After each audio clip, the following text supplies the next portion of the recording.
All right, hey everybody, welcome back to another episode. So today is what I am doing is I had to replace my power steering pump.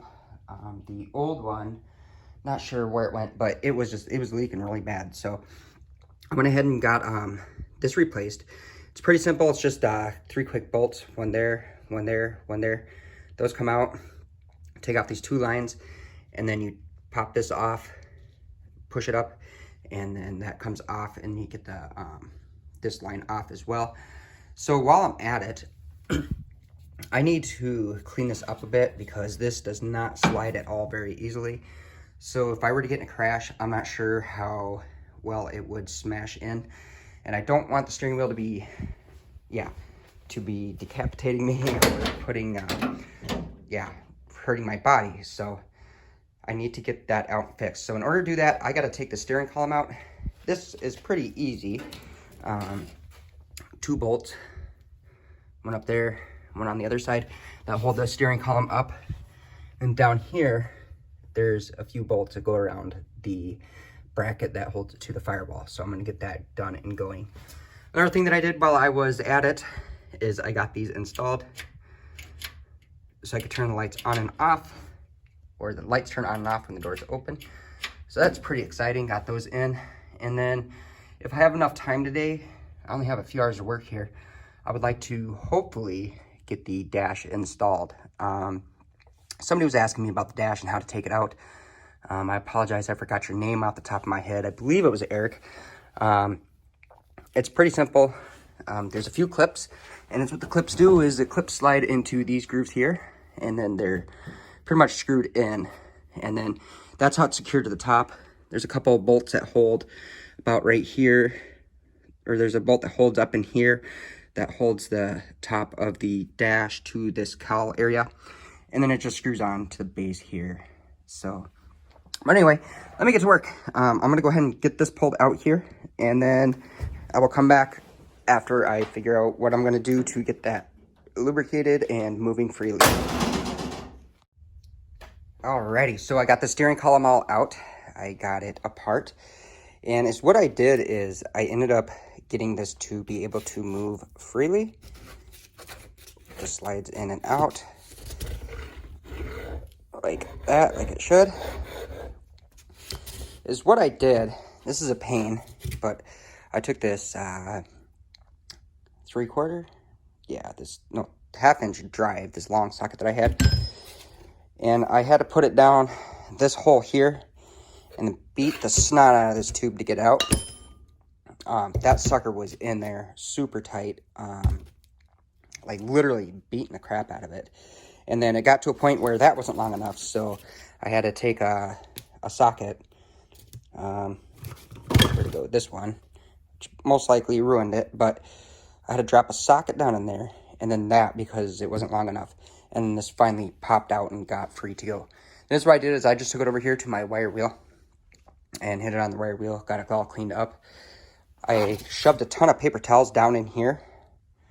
I guess you can't even see in there, but I shoved a bunch of paper towels in there, and then I just used this long extension here, and just kept pushing them through until it got cleaned out.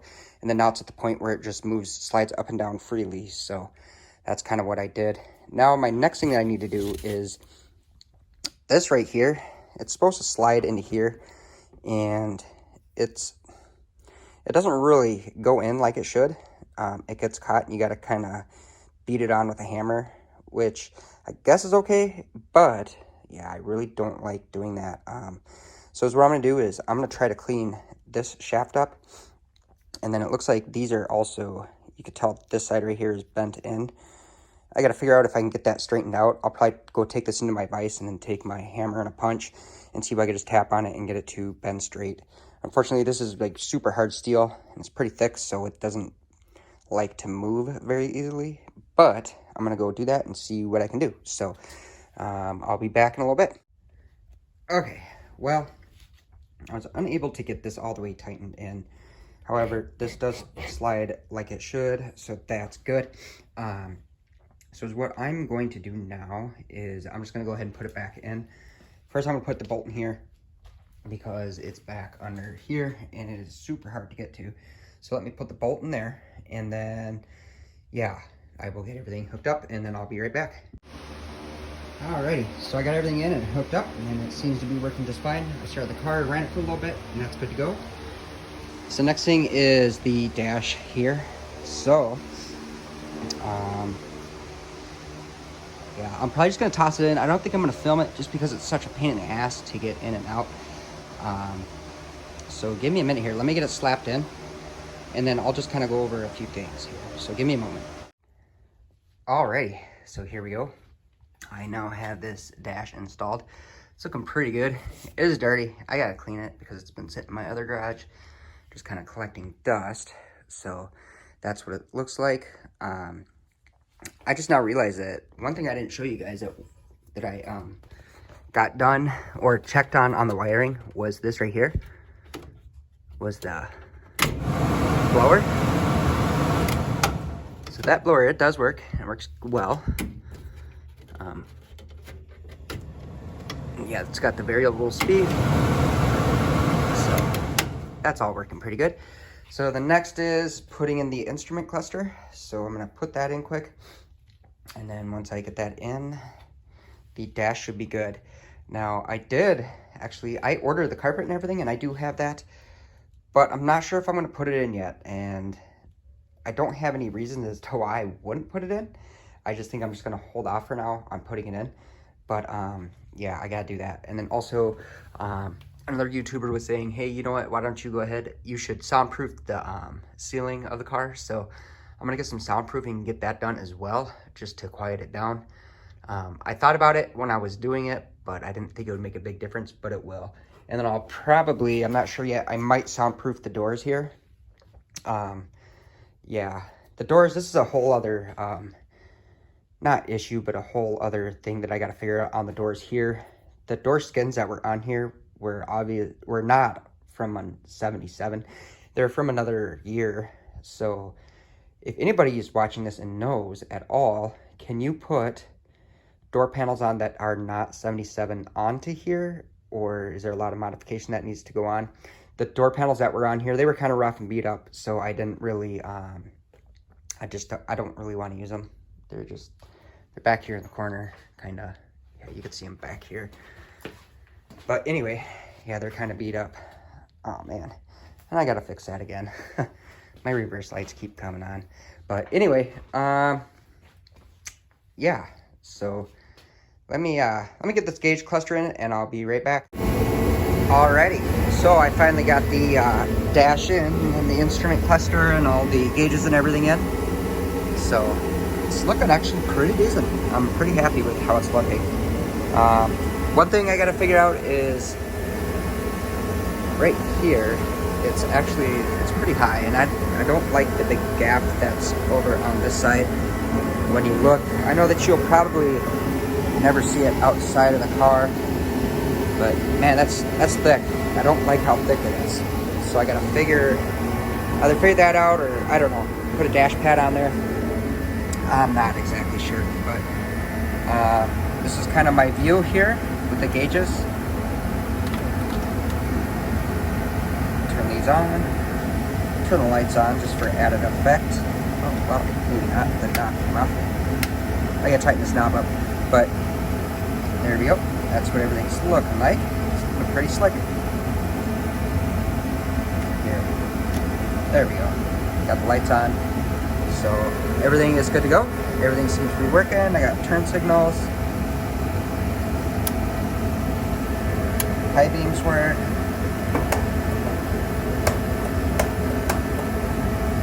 And then this right here works, which rotates through the tachometer settings. And then here's my speedometer settings.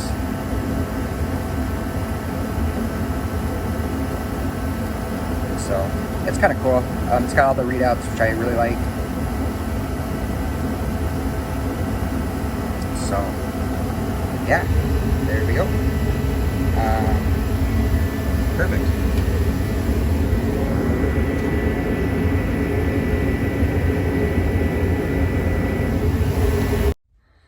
All right, well everybody, that's actually going to be a wrap for today's video. It doesn't look like it did much, but I did. I actually got a lot done, and I'm really happy about the progress that I did make. I have ordered some Trizac sanding paper for the car to do some wet sanding on it and start that. So right now I'm just kind of waiting for that to be in, and then I think I will start on that. Let me show you here. Back here, I got the valance, and I got to get it out and get it ready to go. Let me pull it out, and I'll show you what I'm thinking on how to fix it. Okay, so the valance here, it's cracked, and I thought I fixed it with that fiberglass patch, but unfortunately I didn't, because as you can see here, it keeps cracking. And then there's a little spot right here. This one I'm not really super concerned about. However, I want it to look good, so here's what I am thinking. Okay, so I put the valance around here, and this is what I'm thinking. So this here is where the crack is on this. I'm not sure, but I'm thinking about taking one of my, I forgot what it's called, a tool that I have, and shaving it down, because it's right down this rib here, and it's really hard to get to. I'm thinking about shaving that down and then just fiberglassing the snot out of it on the underneath, which should reinforce that. I could sand it down really deep here and then lay some glass and then sand it smooth as well. Although I'm just kind of worried about it cracking again. Another thing that I'm thinking about doing possibly with this is getting some cardboard and cutting it and sliding it in there. And then is what I would do is I would dip the cardboard in or soak it in fiberglass resin, get it hard, and then just kind of sliding it in so it fits perfect. And then maybe just making another rib on this side as well. And it will be more, you know, just a solid rib in there. So that's a couple things that I'm thinking about doing. I'm not sure yet. I'm still going to contemplate this. But yeah, that's kind of where I'm at with all of this and this valance. The other one that I ordered, man, that sucker's been on back order for months. And it's, well, I guess like 2 months. And I called the company and they said that, you know, they don't know when it's going to be in. So yeah, I'm just going to try to fix this and then use this. So, but anyway, like I said, thank you so much for watching my videos. I really appreciate it. If you guys could hit the thumbs up, that'd be great. Put comments and likes below, that'd be awesome as well. And then also hit that subscribe button, and then hit the little bell notification so you know when my videos come out. So thanks a lot. We'll check y'all next time. Peace.